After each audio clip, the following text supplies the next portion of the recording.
Hi, everybody, and welcome back to the show. It's time for what a wonderful segment this is, because we go back in time and see the great horses that made this game so great.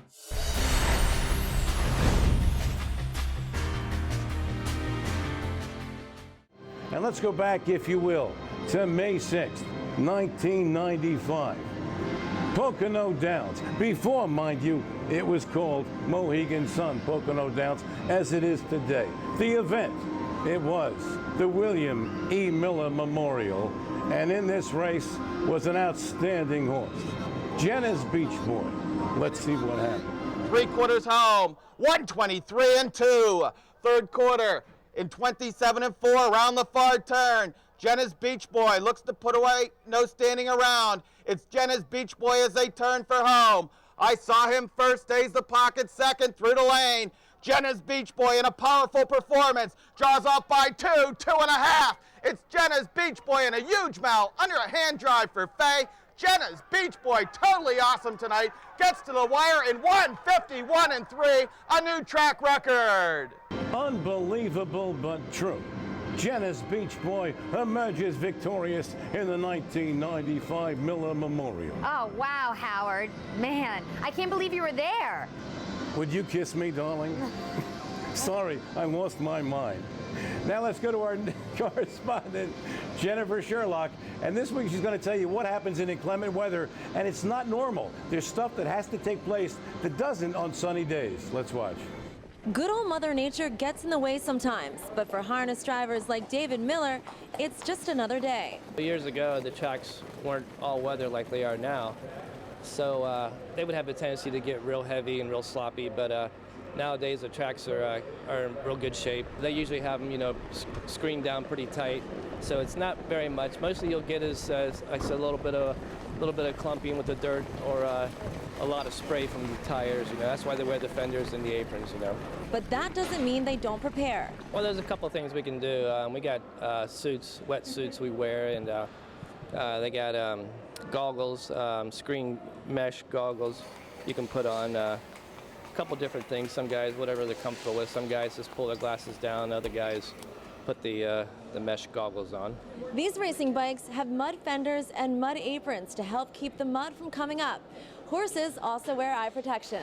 This particular horse wears kind of a screen effect. These are what the drivers have on their eyes. Trainer Steve LeBlanc says damp conditions have an impact on some horses. Generally, the trainers and drivers don't really like the mud. It's always a lot nicer on a sunny day, but sometimes it rains and we have no choice. But it depends on the conditions. If the track's cut and it rains hard, then it gets real muddy, and you get a lot of flying stone dust off the track and mud, and it's hard to see in a race, things like that. And big horses usually do well in the mud. I don't know, they're just stronger, and the surface is a little more tiring, so I think they race well. But it depends. You look at the form, you'll see some horses race better in the mud and some don't. Maybe they just don't like the mud hitting them in the face. I don't know. I'm Jennifer Sherlock, PA Harness Week. Thank you, Jen, for that feature. I hope her feet didn't get wet during that feature. Oh, yeah, the feet theme. Gotcha. Okay, time now to go to the coach, E.B. Helm. And E.B.'s been making a big comeback of late, and let's see if that continues.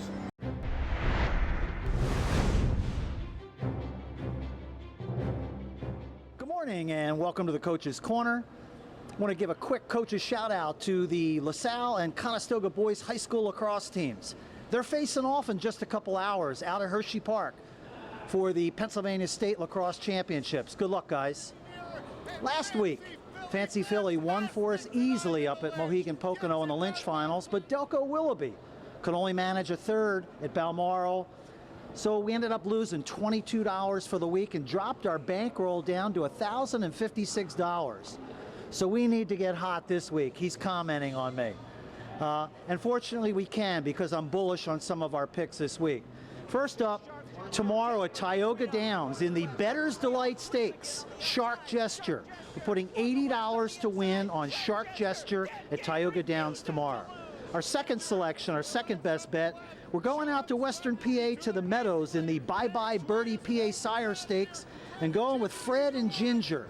$60 to win on Fred and Ginger at the Meadows. And our last bet tonight at Mohawk.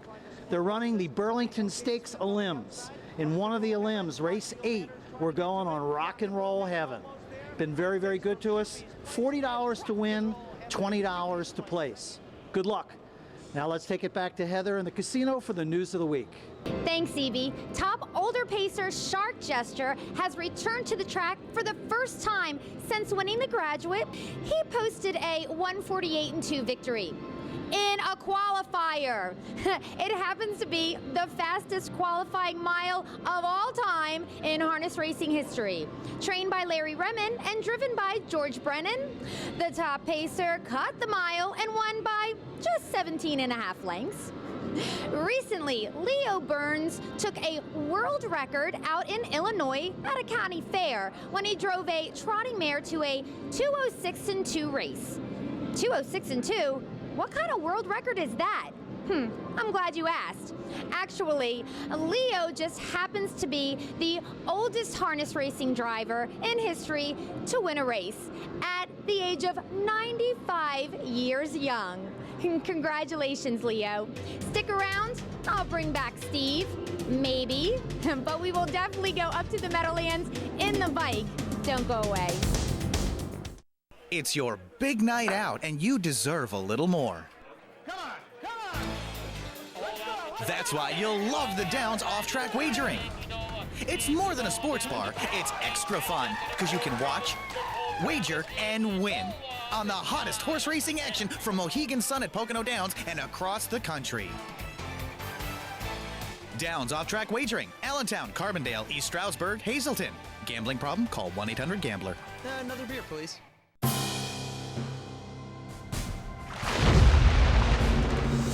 Hi, everybody, and welcome back to PA Harness Week. It is time once again to get in the bike.